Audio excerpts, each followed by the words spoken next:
All right, hi guys, it's Leah. I'm a couple days late from when I posted on the community board of our YouTube channel that we were going to do a sourdough final video.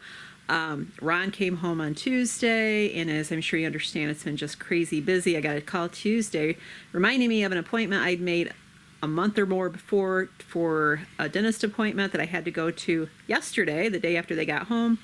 They have a huge U-Haul they have to unload, and it's just been really busy, and I've been able to do this video. I wanted to get this out real quick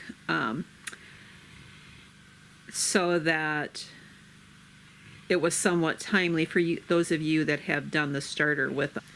Okay, so I just want to recap on stuff. First off, I did not do the final video on the starter going bad because, as expected, I think I got up to day 7, and the starter itself was really dark, the liquid on top, and I expected it to go bad any day. The next day, I had mold growing on it. So you guys don't need to know, mold is mold.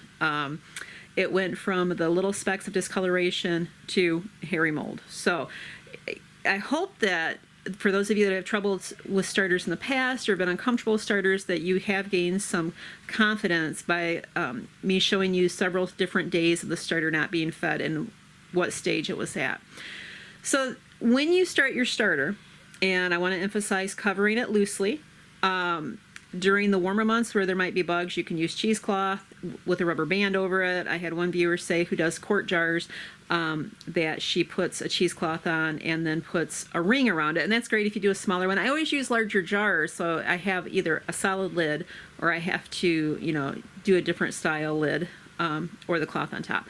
Lots of times in the summer months, I will put my starter in a cupboard, but this year it did not help me at all. All right, so one thing I emphasized in these videos is all of our home environment's different, which means that from the time you start your starter to the time that it's active, it's going to vary. For me, it can be anywhere as soon as 24 hours to 3 or 4 days, depending on the temperature in the house.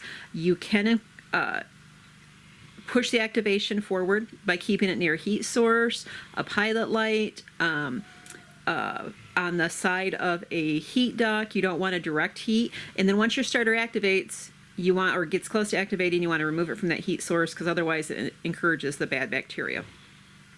Let's see, what else? The amount of starter you start with, the flour in the water, is not as significant as some people want you to, and I say want you to believe, but they believe it's significant.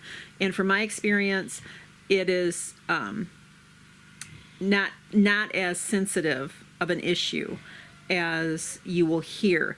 Again, you can refer back to the video. I will put in the cards at the end of this video the different pastiness or more of a batter type consistency. Okay, so once you get your starter activated, what do you do with it, right? Well, that's when you make bread. That's when you make your biscuits or your pancakes. That's when you use that starter for whatever you're using it for. You have a window of time. Let's say your starter's on the counter. It's already been through the first stage. You're now in the process of maintaining your starter. And this would even apply to when you start your starter and you see that it's active. You've got all those air bubbles in there, all the nice bacteria is happy and it's being fed.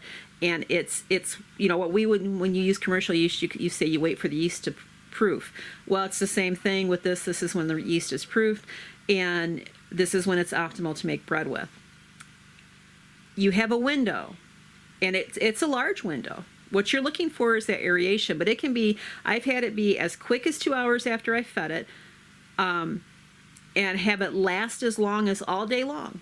Or I've had it activate within a couple hours of feeding it, and then I have a very short window of time, like 2 hours before I use it. So you get to know your starter a little bit. You get to know the time of the year and what's going on in your home. Once you've gotten the activation down, you know when you're using it, you can refrigerate it. And we've talked about that in the video, so I'll just cover real briefly. The refrigeration helps the sourdough to go dormant. It's still going to get liquid on top or on bottom. It depends. It just depends.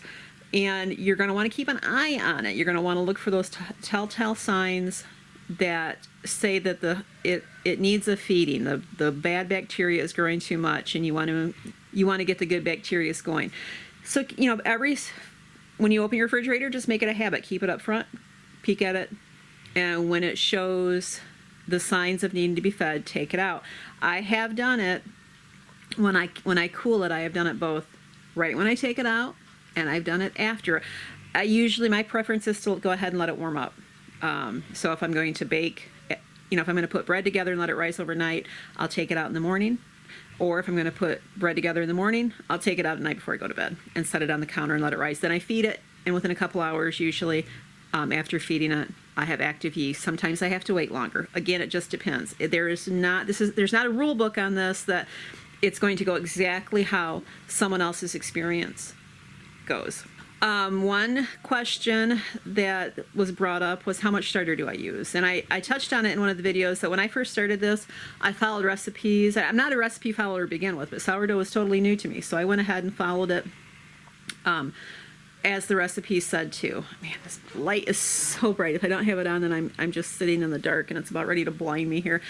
I would use, and most recipes called for a half a cup to a cup. Now, the only time I think that that's probably significant is when you have a very tart starter. Okay, so it is significant not to overdo it when you have a strong starter. But I don't let my starters get strong. It's a rarity that I would let my tartar get so strong that I have to worry about the amount. I keep it healthy, and so I have a mild sourdough, and I will use an abundance if I want. If I have, I have fed it and I haven't used it, but I fed it a couple times, so I've got, half a gallon or almost a gallon, I'll pour half of that in there or more, just depending on what I want. Can I use it in place of my liquid? Yes, you can. I have. I still typically, though, especially if I'm making a big batch, I'll add water. I'll start with my water base. I'll put my salt and olive oil in, and then I'll add my starter. Room temperature water, of course. You don't want to kill that starter. You don't want to shock it. So again, it's one of those things. Know your starter, know your flavor, know what you like, and that'll help you determine how much to use. As far as the actual process of the yeast, yes, you can, if you make a loaf of bread, a half a cup to a cup, depending on the strength of your starter, should suffice. I try to let my breads and stuff sit anyways. My sponges sit anyways because I want it to break down. I want it to break down some of the things that our bodies can't break down anyways. If you're wanting a quick rise, you're really not. You're just not going to get it with the sourdough. You're still going to have a couple hours of wait time to give that bread the time that it needs, the yeast the time that it needs to do its work. Okay, I think I've covered what I needed to cover. I hope I hit on anything. I tried to hit on anything that I might have left out. I wanted to reinforce some of the more important things that we discussed. And, if you guys did this with me, if you did your starter and you were very successful, please leave a comment below. Let me know what you think of the end product, if you've made it in bread. I do have a video already of using making sourdough bread, but I've had several people ask me about a new one. So I'm going to go ahead and hopefully this week get a new one put up with how I make it now. A lot has changed since my last video, which has been probably about 3 years ago on using sourdough. So I will make a new one and share with you how I do it now. And hopefully I can get that done this week. So, all right, well, we will talk soon. God bless.